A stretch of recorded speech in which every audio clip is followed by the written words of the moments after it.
नमस्कार, जय हिंद, वंदे मातरम। साथियों, आप सभी का एक बार फिर से बहुत बहुत स्वागत है आपके अपने यूट्यूब चैनल एग्जाम ट्रिकी 2.0 में, जहां पर दोस्तों आज हम बात करने वाले हैं पर्यावरण अध्ययन यानी कि ईवीएस के टॉप 20 क्वेश्चंस की। और ये दोस्तों ऐसे प्रश्न हैं जो आपसे पेपर में बार बार पूछे जाते हैं और बहुत ही सरल, बहुत ही अच्छे प्रश्न है दोस्तों। यहाँ पर अगर आप यूपीटीटी की तैयारी कर रहे हैं या कोई भी शिक्षक पात्रता परीक्षा की तैयारी कर रहे हैं तो दोस्तों आप सभी के लिए ये क्वेश्चन बहुत ही इंपॉर्टेंट हैं। बिना समय गवाए हुए क्वेश्चन को पढ़ा जाएगा और उसका आंसर दे दिया जाएगा। सभी मित्रों तक एक बार वीडियो को जरूर शेयर कर दीजिएगा। अगर आपको वीडियो अच्छी लगती है तो वीडियो को लाइक कर लीजिएगा और चैनल अगर आपको अच्छा लगता है चैनल को सब्सक्राइब करने के बाद में बेल आइकन आएगा, उसमें ऑल का ऑप्शन प्रेस कर लीजिएगा। पहला प्रश्न आपके सामने है और बहुत बार पेपर में पूछा गया प्रश्न है। आप लोग भी कमेंट सेक्शन में इसका आंसर देते रहिएगा। इकोलॉजी यानी कि पारिस्थितिकी शब्द को देने वाले थे, यानी कि पारिस्थितिकी शब्द को किसने दिया? तो आप बताओगे अर्नेस्ट ई हैकल जी ने। किसने दिया? अर्नेस्ट ई हैकल जी ने दिया। याद रखिएगा, बहुत ही इंपॉर्टेंट है। इसके बाद में पाखुई वन्य जीव अभ्यारण्य अवस्थित है। पाखुई वन्य जीव अभ्यारण्य अवस्थित है, तो ये आपका हो जाएगा पाखुई वन्य जीव अभ्यारण्य, तो आपका हो जाएगा अरुणाचल प्रदेश में। कहाँ होगा? अरुणाचल प्रदेश में, अरुणाचल प्रदेश में। ठीक है, इसको आपको याद रखना है। नेक्स्ट हम बात करते हैं राष्ट्रीय पर्यावरण अभियांत्रिकी शोध संस्थान। राष्ट्रीय पर्यावरण अभियांत्रिकी शोध संस्थान कहाँ स्थापित किया गया? तो ये भैया स्थापित किया गया आपका नागपुर में। कहाँ पर? नागपुर में। और अगर कब पूछ दे कब स्थापित किया गया तो आप बताओगे कब स्थापित किया गया? तो 1958 में। इसको हम लोग क्या बोलते हैं? नीरी भी बोलते हैं, यह आपको याद रखना है। नेक्स्ट अगर हम बात करते हैं दोस्तों, विश्व पर्यावरण दिवस कब मनाया जाता है? अगर आप यूपीटीटी की तैयारी कर रहे हैं भैया, जब देखो तब ये प्रश्न मुंह उठा करके चला आता है और बहुत बार ये प्रश्न आपसे पूछा गया, तब आप बताओगे कि भैया 5 जून, पर्यावरण दिवस 5 जून। मोस्ट इंपॉर्टेंट दोस्तों क्वेश्चन, भारत में हरित क्रांति का श्रेय किसको जाता है? देखिए बहुत बार ये भी क्वेश्चन आपसे पूछा गया, भारत में हरित क्रांति का श्रेय किसको जाता है? तो ये भैया जाता है आपका डॉक्टर MS स्वामीनाथन। किसको? Doctor MS Swaminathan.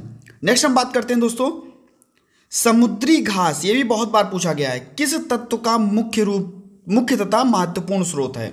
समुद्री घास जो होती है उसमें सबसे ज्यादा पाया जाता है आपका आयोडीन। क्या पाया जाता है? आयोडीन। ठीक है, मुख्य एवं महत्वपूर्ण स्रोत समुद्री घास का आयोडीन है, बहुत ही इंपॉर्टेंट। नेक्स्ट हम बात करते हैं ग्रीन हाउस गैस की संकल्पना की थी। ग्रीन हाउस गैस की संकल्पना की थी ये भैया जोसेफ फोरियर ने। किसने? जोसेफ फोरियर ने। ठीक है, ये आपको याद रखना है। ओजोन परत, मोस्ट इंपॉर्टेंट क्वेश्चन, बहुत बार पेपर में पूछा गया। ओजोन परत मुख्यतः पाई जाती है, कभी कभी इंग्लिश में लिख देगा तो आपको हो गया स्ट्रेटोस्फीयर में, स्ट्रेटोस्फीयर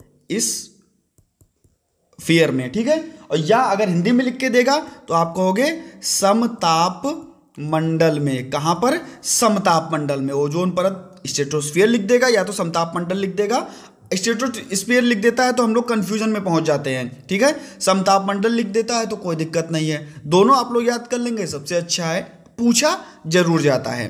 ठीक है, ओजोन परत दिवस कब मनाया जाता है? ओजोन दिवस आपका, ओजोन दिवस कब मनाया जाता है? कमेंट सेक्शन में तुरंत बताइए कि ओजोन दिवस कब मनाया जाता है। नेक्स्ट बात करते हैं विश्व की सबसे बड़ी प्रवाल भित्ति किसके तट पर के निकट पाई जाती है? विश्व की सबसे बड़ी प्रवाल भित्ति किसके तट के निकट पाई जाती है?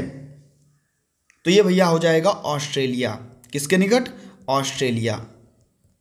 ठीक है, मोस्ट इंपॉर्टेंट दोस्तों है। नेक्स्ट हम बात करते हैं परितंत्र शब्द का प्रयोग किसके द्वारा किया गया था? वेरी वेरी इंपॉर्टेंट लगाइएगा, मोस्ट इंपॉर्टेंट लगाइएगा। अभी आपको बताया गया इकोलॉजी या पारिस्थितिकी तंत्र।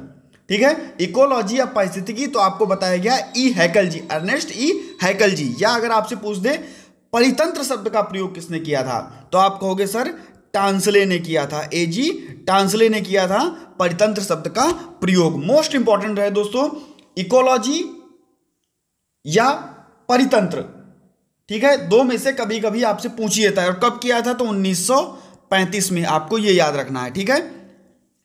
नेक्स्ट हम बात कर लेते हैं, Indian institute of ecology and environment अवस्थित है। Indian institute of ecology and environment अवस्थित है, ये कहां पर है? तो ये अब बताओगे भैया, न्यू दिल्ली में। कहां पर है? न्यू दिल्ली में है, ठीक है, इसको आपको याद रखना है। नेक्स्ट हम बात करते हैं दोस्तों, भारत में वन्य जीव संरक्षण अधिनियम लागू किया गया। मोस्ट इंपॉर्टेंट दोस्तों, भारत में वन्य जीव संरक्षण अधिनियम कब लागू किया गया? तो आप बताओगे 1972 में। कब? 1972 में। दोस्तों अगर आपको वीडियो अच्छी लग रही हो, वीडियो को लाइक जरूर कर दीजिएगा। ऐसे प्रश्न दोस्तों लेकर के आया हूं जो बार बार आपसे पेपर में पूछे जाते हैं। चैनल पर नए थे, चैनल को सब्सक्राइब कर लीजिएगा। और नेक्स्ट क्वेश्चन की तरफ बढ़ते हैं, अम्ल वर्षा किसके द्वारा होने वाले पर्यावरण प्रदूषण के कारण होती है? यानी कि कौन सा पर्यावरण प्रदूषण होता है जिसके द्वारा अम्ल वर्षा होती है? तो बात होती भैया नाइट्रस ऑक्साइड की, नाइट्रस ऑक्साइड की, और बात होती भैया आपका सल्फर डाइऑक्साइड की, सल्फर डाइऑक्साइड की। इसको भी आपको याद रखना है, ठीक है। नाइट्रस ऑक्साइड और सल्फर डाइऑक्साइड अम्ल वर्षा के जो होने वाले प्रदूषण के कारण होते हैं। कौन? नाइट्रस ऑक्साइड और sulphur oxide, sulphur dioxide. Next हम बात करते हैं, भारत में किस प्रकार का वन सर्वाधिक वृहद क्षेत्र में पाया जाता है? भारत में किस प्रकार का वन सर्वाधिक वृहद क्षेत्र में पाया जाता है? तो ये भैया आपका उष्ण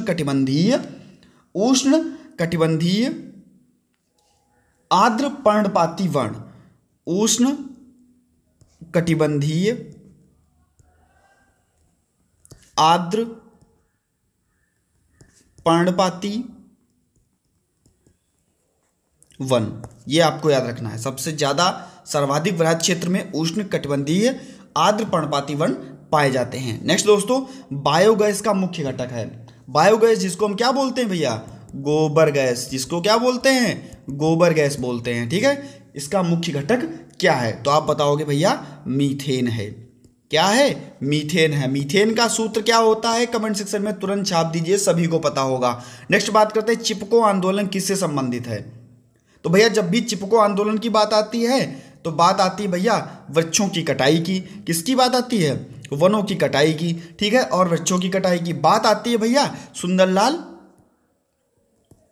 सुंदरलाल बहुगुणा जी की, ठीक है। बात आती है चमोली जिले की।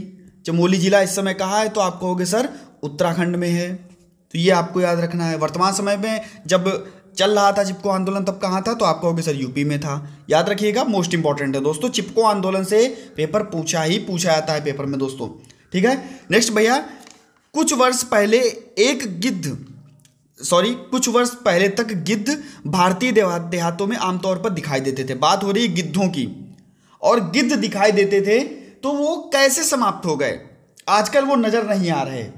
इसका कारण क्या है? इसका कारण है जो भी पशु होते थे, मान लीजिए गाय है, और गाय को उपचार के लिए भैया औषधि दी जाती थी, दर्द निवारक औषधि, ठीक है, जिसका नाम होता था, बहुत बार पूछा गया है,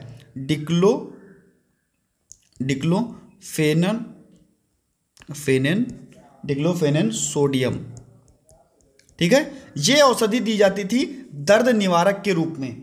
और ये औषधि जब दर्द निवारक के रूप में दी जाती थी, और जब मान लीजिए कोई जानवर मर जाता था तो गिद्ध उस जानवर को खाने के लिए जाते थे, क्योंकि गिद्ध सफाई कर्मी बोले जाते हैं। तो भैया जब ये खाने के लिए जाते थे तो क्या इस दवाई के कारण ये मर जाते थे, इसीलिए भैया ये लुप्त होते जा रहे हैं, ठीक है। ये बहुत बार आपसे पेपर में पूछा गया है। नेक्स्ट आपका, भूमि को प्रदूषित करने वाले अजैविक प्रदूषक हैं। भूमि को प्रदूषित करने वाले अजैविक प्रदूषक, तो भैया बात आती है आर्सेनिक की। क्या हैं? आर्सेनिक हैं, ठीक है, याद रखिएगा। नेक्स्ट भैया, एशियाई बब्बर शेर का निवास कहाँ है? एशियाई बब्बर शेर का निवास कहाँ है? तो भैया कहोगे कि ये है भैया गिर वन में, और गिर वन कहाँ है, तो आप कहोगे सर ये है गुजरात में। ठीक है, एशियाई बब्बर शेर का निवास कहाँ है, गिर वन में, जो कि है आपका गुजरात में।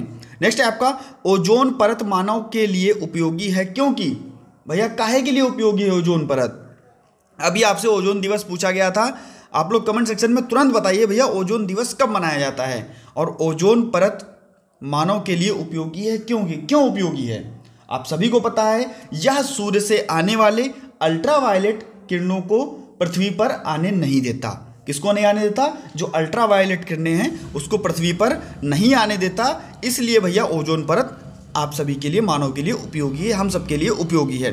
कैसा लगा दोस्तों आपको वीडियो जरूर बताइएगा। चैनल पर नए थे चैनल को सब्सक्राइब कर लीजिएगा, और बेल आइकन में ऑल का ऑप्शन आएगा उसको प्रेस कर लीजिएगा। सभी मित्रों तक वीडियो को शेयर करना ना भूलिएगा। धन्यवाद दोस्तों, मिलता हूं नेक्स्ट वीडियो में कुछ नए क्वेश्चंस के साथ में। जरूर बताइएगा कि आपको वीडियो कैसी लगी।